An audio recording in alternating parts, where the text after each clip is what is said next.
No प्रतिक्रिया. सैनिक समाज पार्टीने हे एक ध्येय साध्य केलं आहे की अल्पावधीतच लोकप्रियतेच्या शिखरावर कशी पोहोचली. कारण सैनिक समाज पार्टीने माजी सैनिक आणि शेतकरी आणि कॉमन मॅन यांची युती तयार केली आहे, आघाडी तयार केली आहे आणि ही अल्पावधीतच देश पातळीवर पोहोचलेली विचारधारा आयडिओलॉजी आहे. आता महाराष्ट्रामध्ये सध्या काल जे अजित पवार यांचं अपघाती निधन झालं त्यावर श्रद्धांजली वाहण्यासाठी आम्हाला सूचना मिळाल्या. आमचे राष्ट्रीय अध्यक्ष श्री बलबीर सिंग परमार साहेबांनी सुचवलं की राजकीय विरोध सकारात्मक काही असो, परंतु सैनिक समाज पार्टीच्या महाराष्ट्र टीम मार्फत श्रद्धांजली वाहिली पाहिजे. त्यासाठी आमचे प्रदेशाध्यक्ष ऑनरी कॅप्टन अरुण कदम साहेब आणि तुकाराम डफळ आणि आम्ही संपूर्ण महाराष्ट्रातील जनतेला आव्हान केलं की सैनिक समाज पार्टीच्या चाहत्यांना आव्हान केलं, तुम्ही ज्या ज्या ठिकाणी असाल त्या ठिकाणी 9 वाजता, सकाळी 9 वाजता स्तब्ध राहून 2 मिनिटं स्तब्ध राहून अजित पवार यांना श्रद्धांजली वाहण्यात यावी. येण्याप्रमाणे महाराष्ट्रातील सैनिक समाज पार्टीचे अनेक चाहते हितचिंतक सिटीजन सोल्जर यांनी 9 वाजता श्रद्धांजली वाहण्यात आली सैनिक समाज पार्टी मार्फत.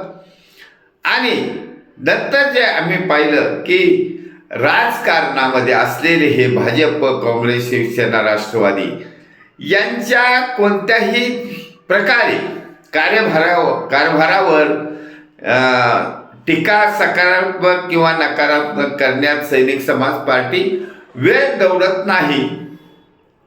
हे काय सांगतो मी, कारण सैनिक समाज पार्टी अल्पावधीत एवढी लोकप्रिय कशी झाली त्यासाठी हे सांगतो की आम्ही टीका करण्यात किंवा चर्चा करण्यात, विश्लेषण करण्यात वेळ घालवतच नाही.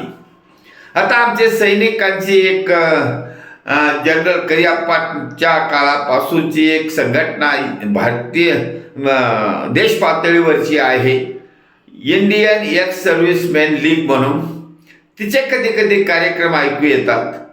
आता ती एवढी जुनी आहे तरी या सैनिक समाज पार्टीच्या लोकप्रियतेपर्यंत पोहोचलेली नाही.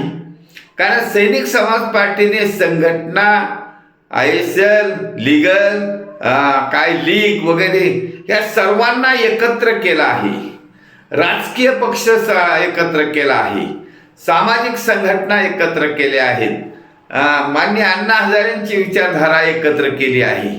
जसं आमचे तुकाराम डफळ शहीदांच्या कुटुंबियांना सांत्वनपर जाण्यासाठी आर्थिक मदत करतात, किंवा त्यांनी तर 206 रॅल्या, सेवापूर्ती रॅल्या साजऱ्या केल्या आहेत.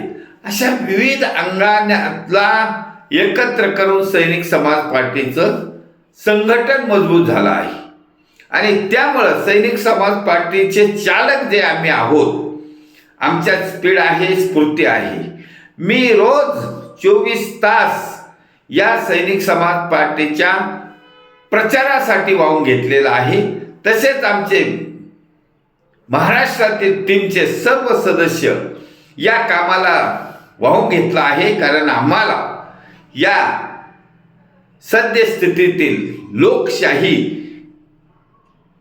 टिकवायची आहे, जनलोकतंत्र आणायचं आहे, जनतेचं सरकार आणायचं आहे, जनतेने जनतेसाठी चालवलेलं राज्य आणायचं आहे, जेणेकरून छत्रपती शिवाजी महाराजांच्या रयतेच्या राज्याची पुनरावृत्ती होण्यासाठी सैनिक समाज पार्टीचं खास सरकार सत्तेवर बसवणं अत्यावश्यक झालेलं आहे. तरच या महाराष्ट्रातील जनता सुखी आणि स्वातंत्र्यात जगण्याचा आभास निर्माण होऊ शकतो, स्वातंत्र्यात जगण्याचा आनंद घेऊ शकतो.